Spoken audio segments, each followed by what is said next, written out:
An incredible upset by the Quinnipiac men's basketball team, which defeated the two-seeded Canisius Golden Griffs and co-regular season champions 72-69 in the MAAC tournament quarterfinals. Welcome inside the Rebound, presented by Q30 Sports. I'm Sierra Goodwill. Alongside me is Dylan Fearon.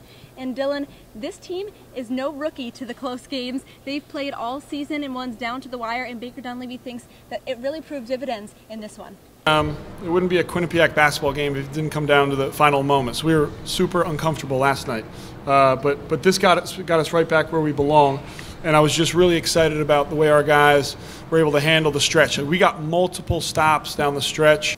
Dylan, we know all season that we've never left a Quinnipiac game without an increased heart rate. They take it down to the last possession time after time. How did that help them today?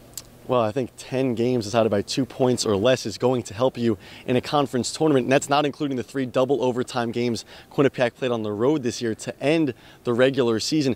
Baker Dunleavy said they didn't panic at all down the stretch, and it's no surprise to me at all. When you play close games the entire season, yes, only 10 wins, but when you play close games the entire season, you get comfortable. And we saw against Siena when they're up 20 and they kind of panicked a little bit. This was, chartered territory for this Bobcats team. They looked fantastic down the stretch. And we know Rich Kelly plays a ton of minutes for the Bobcats, about 38 a game. And in that first half, he picked up 2 fouls and was on the bench for most of it. But the team stepped up in his place, and Baker Dunleavy couldn't be more proud of his bench players in his absence. Huge. There was definitely a point in both halves where we needed an injection of energy, and both guys gave it to us. All those guys at different points gave it to us. And then really in the second half, I thought, without going into specifics, we challenged our guys in halftime defensively, and those guys really came in and stepped up. They took it personally, and the energy and then just the will to compete on the defensive end, I think, was contagious.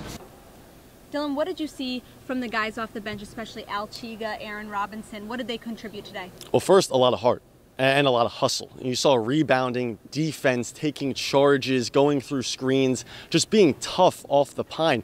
Alan Chiga, Aaron Robinson, just coming off the bench, playing tough. That's your role. You might only get 15 to 20 minutes, but just make it the 15 best minutes you can play. I mean, Abdoulaye Bundu was fantastic inside. He's an undersized big, but you wouldn't know it based on the amount of hustle and toughness he brings inside, attacking the glass, attacking the rim, grabbing rebounds. He was fantastic. And Aaron Robinson is usually known for defense and a couple of three-pointers. He hit the biggest 3 of the night when Quinnipiac was up 3, hits a corner 3 to go up 6, and that pretty much closed out the game for Quinnipiac. They were fantastic. Alan Chiga stretches the floor, can play defense.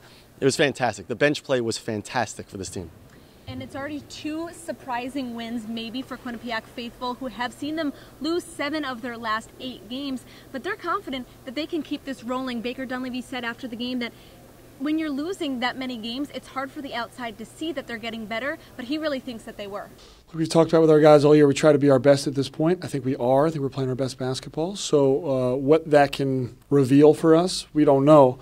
All we can do is just prepare for the next opponent. But I know this one's going to give us a lot of momentum, just in terms of our confidence, the aggressiveness we play with, and just our belief in ourselves. I'm very confident in my team and myself right now. Tonight was a great win, but we didn't come here just to win 2 games.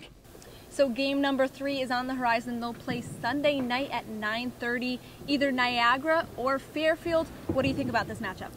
Well, I like the Fairfield matchup better for Quinnipiac than Niagara, because Niagara has a bunch of dominant scorers like Matt Scott and Khalil Dukes, the co-player of the year. They've played Fairfield tough a couple times. They've beaten them. They lost to them in double overtime on the road. I like to see them play Fairfield for a chance to go to the MAAC championship game. Great, and like I said, that semifinal game that Quinnipiac will be playing in will be Sunday here at the Times Union Center at 9:30 p.m. Be sure to stay up to date on all of our coverage on Q30TV.com and at our Twitter, Q30 Sports, at Sierra Goodwill, at Dylan Fearon _. Thanks for tuning in.